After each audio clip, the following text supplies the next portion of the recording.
3 സർജറികളാണ് നടന്നിരിക്കുന്നത്. 2012-ലും 2016-ലും താമരശ്ശേരി താലൂക്ക് ആശുപത്രിയിൽ വെച്ചിട്ടും 2017 നവംബറിൽ മെഡിക്കൽ കോളേജിൽ വെച്ചിട്ടുമാണ് സർജറി നടന്നത്. അത് MRI റിപ്പോർട്ടാണ് ഇതിനകത്ത് നിർണായകമായത്. ഇൻറ്റൻഷനലി മാനിപ്പുലേഷൻ ഒന്നും ഉണ്ടായിട്ടില്ല, പക്ഷേ എന്തോ മിസ്പ്ലേസ്മെൻറ്റ് സംഭവിച്ചിട്ടുണ്ട്. സർ, കേരളം ഒരുപാട് ചർച്ച ചെയ്ത ഒരു കേസിൻ്റെ കുറ്റപത്രമാണ് ഇപ്പം സമർപ്പിച്ചിരിക്കുന്നത്. അതെ.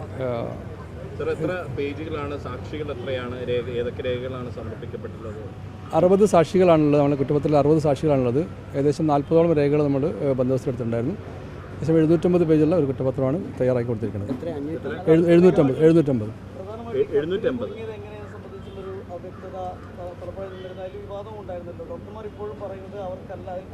മെഡിക്കൽ കോളേജിന് യാതൊരു തരത്തിലുള്ള പങ്കുമില്ല എന്ന് പറയുന്നുണ്ട്.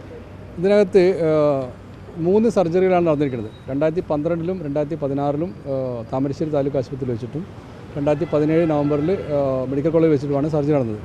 അപ്പോൾ ഈ നമ്മൾ അന്വേഷണം നടത്തിയ സമയത്ത് 2017 ജനുവരിയിലാണ് ഇവളുടെ ഹർഷീനയുടെ വയറ്റിനകത്ത് ഒരു സ്കാൻ നടത്തിയിരുന്നു. 2017 ജനുവരിയിൽ. അതിനുശേഷം ഈ 3ാമത്തെ ഡെലിവറി നടക്കുന്നത് 2017 നവംബറിലാണ്. അതിനുശേഷമാണ് ഈ നിരന്തരമായ വേദനകൾ സ്റ്റാർട്ട് ചെയ്തത്. വേദന സ്റ്റാർട്ട് ചെയ്തു. ഒരുപാട് വയറുവേദനയ്ക്കായിട്ടും മറ്റുള്ള ഒരുപാട് ഡോക്ടേഴ്സിനെ കാണിച്ചു. മാറാതിരുന്നപ്പോഴാണ് 2022-ലാണ് ഈ വയറ്റിനകത്ത് ഇത്തരത്തിലൊരു ഫോറിൻ ബോഡി ഉണ്ടെന്നുള്ള കണ്ടെത്തിയത്. ഇക്കർ ആശുപത്രിയിലെ പരിശോധനയിലാണ്. അങ്ങനെ മെഡിക്കൽ കോളേജിൽ വെച്ച് 2022 സെപ്റ്റംബറിലാണ് ഇത് കണ്ടെടുക്കുന്നത്. ഈ കത്രിക സർജിക്കൽ എക്യുപ്മെൻറ്റ് കണ്ടെടുക്കുന്നത്. അതിനുശേഷം നമ്മൾ നടത്തിയ അന്വേഷണത്തിലാണ് 2017 ജനുവരിയിൽ കൊല്ലത്ത് ഒരു സ്വകാര്യ ആശുപത്രിയിൽ വെച്ചിട്ട് ഒരു MRI സ്കാനിങ് നടത്തിയിരുന്നത് മനസ്സിലായത്.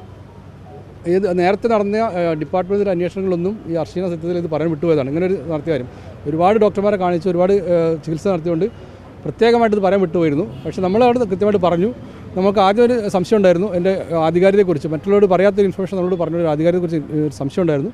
അത് നമ്മൾ കൊല്ലത്ത് പോയി ആശുപത്രിയിൽ പോയിട്ട് അതിൻ്റെ ബന്ധപ്പെട്ട രേഖകളും അത് കൺസേൺഡ് ഡോക്ടർമാരും ചെയ്ത ആളുകളെ കണ്ടു ചോദിച്ചപ്പോൾ സത്യമാണെന്ന് ബോധ്യപ്പെട്ടു. തുടർന്ന് അതിനകത്ത് വിദഗ്ധ അഭിപ്രായങ്ങൾ തേടി അതിനുള്ള സാധ്യമായ MRI മെഷീൻ ചെയ്ത സീമെൻസ് കമ്പനിയുടെ ഡീറ്റെയിൽസ് എടുത്തു. MRI ടെക്നിക്കാലിറ്റി എന്തൊക്കെയാണ് അതിനകത്ത് ഉണ്ടാകുന്ന കാര്യങ്ങൾ പഠിച്ചു. അതിനുശേഷം വിശദമായിട്ട് നമുക്ക് ഈ MRI ചെയ്ത് കഴിഞ്ഞാൽ ഇതിനകത്ത് ഇത്തരത്തിലൊരു എക്യുപ്മെൻറ്റ്, ഒരു അയൺ എക്യുപ്മെൻറ്റ് അതിനകത്ത് ഉണ്ടായിരുന്നെങ്കിൽ നിർബന്ധമായിട്ടും അത് ഇതിനകത്ത് തുറന്നുള്ള സർജറിക്കകത്തും അല്ലെങ്കിൽ ഡെലിവറിക്കകത്തും കോംപ്ലിക്കേഷൻസ് ഉണ്ടാകുമായിരുന്നുള്ള ഫൈൻഡിങ്സ്. അതുകൊണ്ടാണ് നമ്മൾ ഇത് 3ാമത്തേതാണെന്നുള്ളത് നമ്മൾ ഉറപ്പിച്ചത്.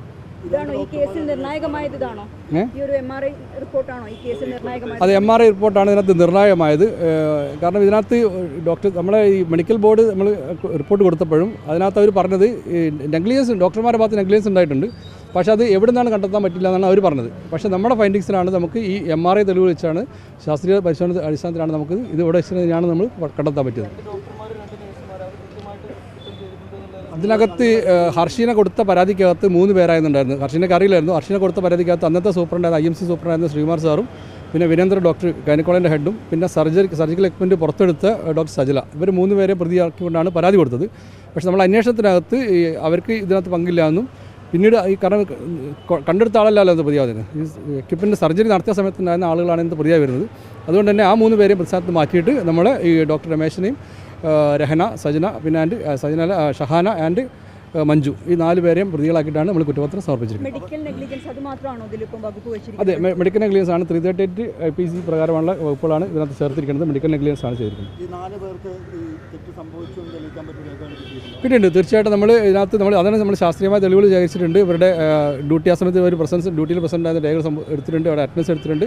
മറ്റുള്ള എല്ലാ സയന്റിഫിക് രേഖകളും കണ്ടെത്തിയ അടിസ്ഥാനത്തിലാണ് കുറ്റപത്രം സമർപ്പിച്ചിരിക്കുന്നത്. അല്ല, മെഡിക്കൽ കോളേജിനകത്ത് നമ്മൾ പരിശോധന നടത്തിയതിൽ അതിനകത്ത് കുറേ പ്രശ്നങ്ങളുണ്ട്. കാരണം അവരുടെ ഡോക്യുമെൻ്റ് വൈസ് സത്യത്തിൽ ക്ലിയറാണ്. പക്ഷേ അത് ഞങ്ങൾ ലേബർ റൂമിനകത്ത് പോയിട്ട് അവരുടെ ഗൗണൊക്കെ ഇട്ടിട്ടാണ് ഈ കേസിനകത്ത് അന്വേഷണം നടത്തിയത്. ഡോക്ടേഴ്സ് അവിടെ പരിശോധന നടത്തുന്ന പോലെ അതിനുള്ള മസർ തയ്യാറാക്കാൻ വേണ്ടിയിട്ട് അതിനുള്ള സ്പെഷ്യൽ ഡ്രസ്സ് ഇടണം. ഡോക്ടേഴ്സ് എടുത്ത ഡ്രസ്സ് മാത്രം ധരിച്ചുകൊണ്ടാണ് ഞങ്ങൾ അതിനകത്ത് കയറിയത്. അതിനകത്ത് ഞങ്ങൾ പരിശോധന നടത്തിയതിൽ നമുക്ക് ബോധ്യപ്പെട്ടിട്ടുണ്ട് അതിനകത്ത് ഡോക്യുമെൻ്റ് വൈസ് കറക്റ്റ് ആണെങ്കിലും എക്യുപ്മെൻറ്റ് വൈസ് അത് സത്യത്തിൽ കറക്റ്റ് അല്ല. അതുകൊണ്ടാണ് ഇൻറ്റൻഷനലി മാനിപ്പുലേഷൻ ഒന്നും ഉണ്ടായിട്ടില്ല. പക്ഷേ എന്തോ മിസ്പ്ലേസ്മെൻറ്റ് സംഭവിച്ചിട്ടുണ്ട്. ഇൻറ്റൻഷനലി മാനിപ്പുലേഷൻ നമുക്ക് പറയാൻ വയ്യ, പക്ഷേ വീഴ്ച ഉണ്ടായിട്ടുണ്ട്. ഡോക്യുമെൻ്ററി വൈസ് അത് കറക്റ്റാണ്. പക്ഷേ ഉപകരണം വെക്കുന്നതിൽ കൈകാര്യം ചെയ്യുന്നതിലൊക്കെ കുറച്ച് ജാഗ്രത കുറവുണ്ടായിട്ട് അത് മനഃപൂർവ്വമല്ല, അല്ലാതെ സംഭവിച്ചെന്ന് മനസ്സിലായി. ഇല്ല, 2 വർഷം വരെ ശിക്ഷ കിട്ടും. ഉറപ്പാക്കിയിട്ടുണ്ട് അതുകൊണ്ടാണ് കുറ്റപത്രം സമർപ്പിച്ചിട്ടുള്ളത്.